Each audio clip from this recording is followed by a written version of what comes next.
Well, that always sucks. But today we're going to be talking about the Honda Rebel 500, the middleweight Rebel that Honda introduced to kind of get their riders to use a stepping stone from the 300 to the 500. Today I'm going to talk about the 5 things I hate about this bike. And by no means is it a terrible bike, but these are the 5 things that I think need the most improvement and are just unfortunate side effects of owning the Rebel 500. For being a Rebel, these things are actually pretty quick and fun to ride, but one thing that sucks about them is the brakes. These brakes are terrible. I mean, whenever, like, say you're going 50, 55 and you catch a yellow light and you don't feel like running it, so you have to grab the brakes. The front brake on this is just absolutely terrible. There's really little stopping power. The stopping power is pretty minimal on these Rebel 500s, and I think it would do a lot better. Honestly, you could probably keep the single disc design, because I know that's what keeps these bikes a lot cheaper. If you went to like dual disc, you know, that adds a whole new price tag. But just a little bit better caliper and some better bite, I think would go a long ways in making the Rebel 500 more fun to ride when you're actually riding it spirited. Now, the second thing that I hate about the Rebel 500 is whenever you do brake, another issue reappears. And that issue is these forks. The front suspension on this bike and overall is just really cheap, but the front forks really just show how much of a budget bike this is, unfortunately. I mean, these forks are so soft. When I'm doing a pull in 3rd or 4th gear and I let off, the front end literally dives. That should definitely not happen. They should definitely be firmer than that, especially when you're riding sportier. You don't want to have that feeling of as soon as you're doing a pull and you let off, that front end just completely diving on you. It's a little unsettling.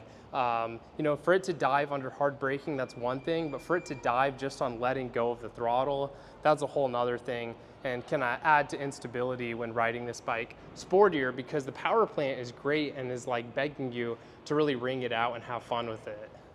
So yeah, if Honda could somehow maybe make these forks a little bit bigger in diameter and add some firmness, or even just some like really minor adjustability, it would go a long ways in the Rebel 500 being a great bike. Okay, so when you're looking at it from this vantage point, maybe you guys can guess what the third thing is that I hate about this bike. During the design of this 500, whenever you go onto your right peg, this part right here sticks out quite a bit.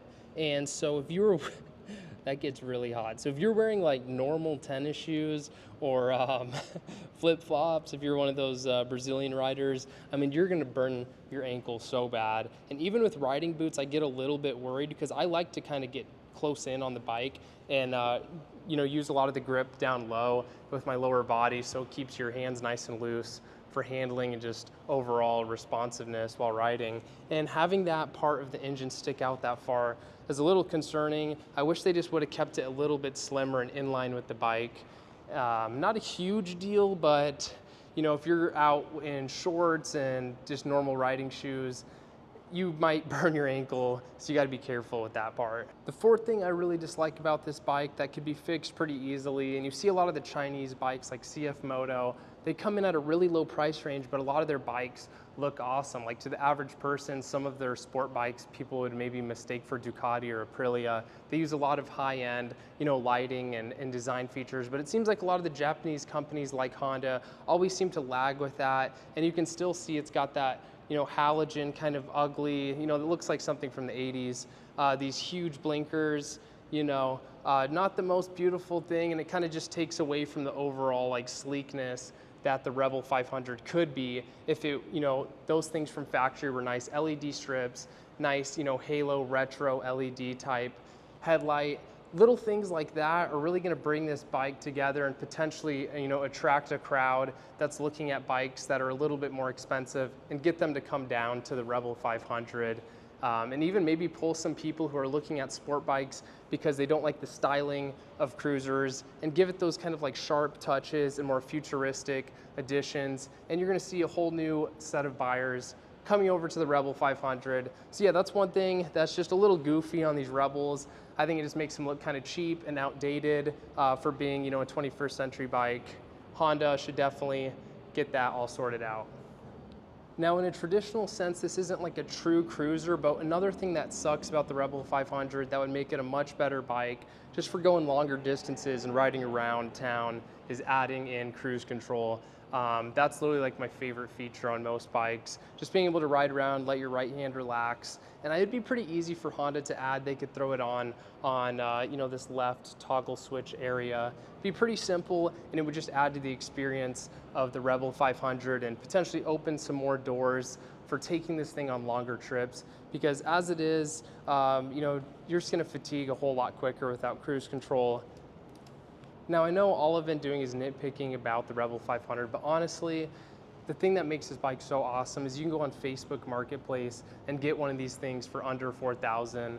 We got this bike as is, like this, very low miles, for 3,500. So it's like, just the ability to hop onto a bike that's ready to go and is so beginner friendly, but still really fun and allows you to do a bunch of customization.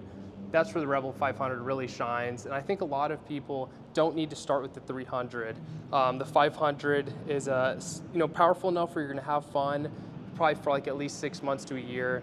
But it's still calm enough that you're not gonna kill yourself immediately. But yeah, guys, after a bit of a shakedown ride, those are kind of the main things that I saw that were problematic with the Rebel 500. But overall, it's a great bike, ton of fun to ride, and it's gonna bring a smile on your face pretty much anytime you ride it. And you can throw on a passenger seat on it, bring some friends. For the amount that you're investing into one of these, hopefully if you buy it used, it's a lot of bang for your buck. But if you own a Rebel 500, let me know some things that you don't like about the bike. I'm really curious what some of your more long-term owners think of the Rebel 500 and its shortcomings. Let me know down below in the comments, and it'll be fun to check that out. Thanks for watching. See ya.